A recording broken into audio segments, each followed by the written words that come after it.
V opozičnej SAS sa chýľuje k boju o šéfa strany. Pred parlamentnými voľbami si aktuálny šéf strany Sulík preveroval cez podnikateľa z mafiánskych zoznamov Kočnera šéfa svojho klubu Kollára. Teraz bude Kollár kandidovať za predsedu strany proti Sulíkovi. No a my sa pobavíme samozrejme nielen o tomto priamo s Jozefom Kollárom. Dobrý deň, vítajte u nás. Pekný deň. Tak pán Kollár, povedzte, kedy vás napadlo, že budete kandidovať? Bolo to práve potom, ako ste sa dozvedeli tie sporné informácie o tom, že si vás Sulík preveroval u Kočnera? Nie, ja tejto informácie som mal od roku 2010, vtedy, keď sa tak stalo. Takže to nebol vôbec nejaký základný hybateľ toho môjho rozhodnutia. Mňa v ostatných dňoch oslovila relevantná časť členskej základne, ale aj ľudia ďalší, ktorí boli tiež oslovení členmi, aby išli do toho, ako Dano Krajcer, Kamil Krnáč. Prišli za mnou s tým, že vedia si predstaviť, že svoj elektorát presunú na mňa, tak som si povedal, dobre, túto výzvu prijímam. A chcem len povedať, že dúfam, že to nebude boj, ale čestná a férová súťaž.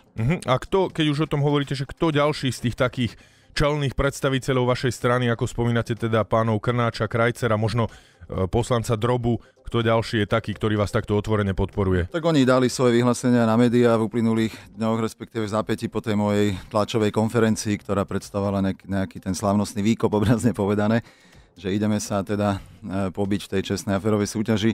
Dávali tam vyhlásenia ďalší poslanci z nášho klubu, niektorí hovoria o tom, že potrebujú si teraz následujúce mesiace pozorne odsledovať obidvoch kandidátov, Richarda Sulíka a mňa, takže myslím, že každý nosí svoju hlavu na krku a nechajme ho, nech sa nielen ňou hýbe, ale aj rozmýšľa, takže ako sa rozhodnú členovia ukáže až ten 16. marec. Prečo chcete vlastne kandidovať? Dôvod, ten úplne hlavný je ten, že Sloboda a Solidarita má kvalitných ľudí, najmä v regiónoch. O tom nie je pochyb, dokonca nezávislá agentúra, ktorá hodnotila mieru transparentnosti komunálneho sektora, miest a obcí, jasne ukázala, že na najvyšších priečkách sa umiestnili teda miestne zastupiteľstvá a starostovia, ktorí sú s podporou SAS alebo priamo členovia SAS. Po druhé, máme kvalitný program. Dokonca si myslím, že máme najvyššiu mieru koncentrácie kvality v prepočte na hlavu jedného poslanca, keďže máme 11-členný poslanecký klub. A po tretie, potrebujeme na politickej scéne nájsť skutočne tých kľúčových budúcich koaličných partnerov alebo prirodzených politických spojencov, s ktorými by sme vedeli tento program pozorne, môžete samozrejme v tom pokračovať, ale napriek tomu, že som počúval mimoriadne pozorne, tak ten dôvod, prečo práve vy chcete kandidovať, som tam nejak nezačul. No tak ešte raz. Lebo to isté by mohol hovoriť aj teda šéf strany Sulík. Máme kvalitných poslancov, máme kvalitné zastupiteľstva samosprávne, čiže...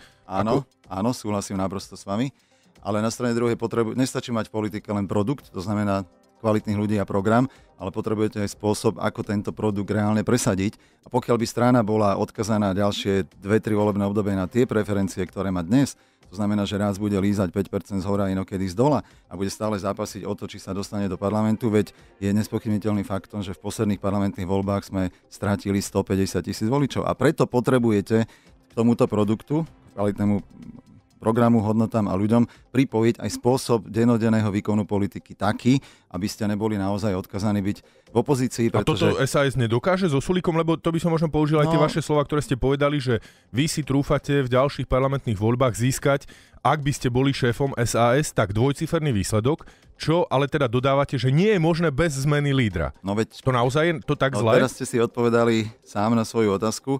Ja nehovorím, že či to je zlé alebo dobré, ešte raz opakujem, nie je dobré a nepatrí to k môjmu štýlu politiky, aby som niekde sedel a kritizoval, čo nefunguje. Treba tú zastavu dokázať zdvihnúť a treba presvedčiť. Nefunguje SAS dnes? Nie, ja hovorím o tom, že nefunguje vo výkone reálnej politiky. V tom dennodennom presadzovaní nášho programu to nefunguje tak, ako by som si ja želal, ako by si želali mnohí aj naši členovia. Ja som hovoril na úvod, že som dostal naozaj ten prvý taký impuls z relevantnej časti členskej základne a preto treba pokúsiť sa to zmeniť. Dneska máte nespokojencov v stranách, ktorí urobia čo? Aj v pravicovom spektre. Odídu zo strany, založia si stranu novú. Toto nie je môj štýl. U vás to nie je, lebo tak jasne ste vyhlásili, že alebo máte aj príklad, že niekto založí frakciu vnútri strany a potom sa ukáže, že v tej frakcii je jeden jediný človek a preto treba presvedčiť členskú základňu. Toto považujem za úplne čistý, legitímny a transparentný spôsob. Jasné. Vy hovoríte, že si odpovedám tak trošku sám tými vašimi slovami, ale ja by som to ešte viac zamotal, aby to bolo zaujímavejšie. No, pokiaľ ja si dobre pamätám, tak preferencie vašej strany klesli najmä pretože minulý rok padla vláda Ivety Radičovej, ktorej vy ste boli súčasťou. Mnohí vaši voliči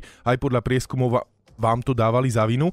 Čiže tá otázka, lebo pochopte ma, snažím sa stále nájsť teda tie rozdiely, lebo to, čo hovoríte, je síce zrozumiteľné, ale ten rozdiel v tom, že ako to dosiahnuť, tam nevidím. Čiže ja by som sa najprv spýtal, skúsme taký že rýchly test, že zachovali by ste sa dnes inak, keby šlo znovu o to, že padne vláda, ktorej ste súčasťou a išlo by o Euroval? Nie, lebo Euroval zlým riešením je a naďalej trvám na tomto názore, že Euroval je zlé riešenie, čiže ktoré nepovedie k riešeniu. Čiže položili by ste vládu, ak by bolo proti hlasovaním? Domnievam sa, že bolo stále ešte dosť času ten kompromis za tú dohodu nájsť, bez toho, aby SAS musela hlasovať za Euroval, čo je samo o sebe zlé riešenie. Preto hovorím, že dalo sa urobiť jedna vec, Euroval nepodporiť, aj tak by ho potom boli v zápäti podporili s podporou tí naši zvyšní. No dobré, ale to nebolo na vás, to bolo na premiérke Radičovej, že spojila hlasovanie o Eurovala s dôverou vláde. Sa na dohodu potrebujete, pán redaktor, vždy dvoch. A v tomto prípade dvoch mám na mysli teraz SAS versus tí traja koaliční partneri naši bývali. Ja nehovorím, že bol zlý, ja som sa všetkých vyjednávaní osobne zúčastnil.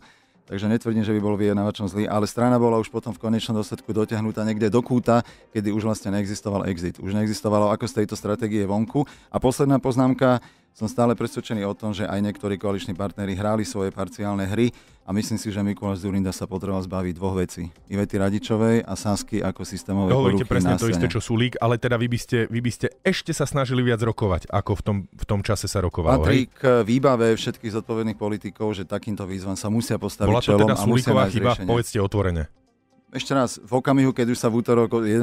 októbra minulý rok hlasovalo o páde vlády, už nebolo iné cesty. Vtedy sme boli už naozaj dotlačení do toho kúta. Dobre, ale minimálne ja by som si tak sám pre seba skonštatoval, že trošičku ste naznačili, že možno mohol robiť viac. Dobre, veci ako také tie vaše najväčšie, ja nehovorím, že najväčšie agendy, ale predsa len agendy liberálnej strany, ako ste vy, dekriminalizácia marihuany, registrované partnerstvá a tak ďalej. Počas tej vlády ste sa toho vzdali s argumentom, že skrátka musíme zložiť vládu, nemôžeme na silu pretláčať niečo, čo tí traja nechcú, lebo inak by tá vláda nebola. Dnes by ste to riešili inak? Lebo samozrejme z opozície trošku ľahšie sa dávajú tieto návrhy, lebo nemusíte sa s nikým dohadovať. Nemyslím si, že je potrebné robiť nejaké zásadné zmeny v programe a v hodnotách SAS, to znamená ako ekonomické slobody, tak aj osobné slobody naďalej, aj keby som úspel na marcovom kongrese, zostanú v našom programe. A pravica bude vždy na Slovensku odkazaná vzhľadom na súčasný stav pravice a to je naozaj atomizovaná štruktúra, kedy máte tu nielen množstvo pravicových strán stredopravých, ale vznikajú, ako som hovoril, ďalšie a ďalšie. Tak vždy bude tá pravica odkazaná na koalíciu. A v koalícii to vždy bude o umení možného, o kompromise. Proste toto je holý fakt, ako náhle zostavujete koaličnú vládu, ale chcem povedať, že nie je nutné výrazným spôsobom meniť program strany. To znamená, ekonomické slobody, osobné slobody zostávajú aj v prípade, že by som úspel na marcovom kongrese. Čo je potrebné meniť? Je potrebné zmeniť reálny výkon politiky v tej dennodennej reálnej politike, v parlamente, v komunikácii s ľuďmi smerom navonok, smerom dovnútra strany. Tam si viem predstaviť, že existuje pomerne veľký priestor na zmenu k lepšiemu, tak aby sa zo Slovenska raz realizáciou nášho programu fakt stala krajina, kde sa oplatí žiť. Aj tak si myslím, že to je zaujímavé, keďže ste najmladšou politickou stranou aktuálne v parlamente a vlastne už by ste aj menili toho lídra, tak to je taká zaujímavosť, lebo niektoré strany majú svojich lídrov roky. Ešte viete, väčšia zaujímavosť je tá, že strana sa stáva stranou vtedy, keď prvýkrát prežije svojho lídra. To je holý fakt. Pod prežitím mám na mysli, že nový líder ich dokáže dostať. Rozumiem vám. Dobre, posledná otázka, pán Kollár, tak skúste sa jasne odlíšiť, aspoň teda to ste povedali programovo, dennodenná politika a tak ďalej, ale skúste sa tak osobne jasne odlíšiť od Richarda Sulíka a vlastne čo z toho bude? Skúste také jasné stanovisko, že prečo vy a nie on? Či by ste boli lepší ako on? Pre krátkosť času poviem snáď jednu jedinú vetu, že Richard Sulík je dobrý ekonóm, ktorého ja uznávam, ale myslím si, že je lepším ekonómom ako politikom a štátnikom. Tak to sú celkom jasné slova. Ja len dodám, že voľba nového šéfa alebo staronového, to samozrejme uvidíme, čaká stranu Sloboda a Solidarita v marci. My to budeme dovtedy samozrejme pozorne sledovať, ešte máte rozpočet, v parlamente musíte riešiť aj dennodennú politiku. Takže uvidíme, ako to dopadne. Ďakujem Jozefovi Kollárovi z SAS. Ja ďakujem za pozvanie, pekný deň.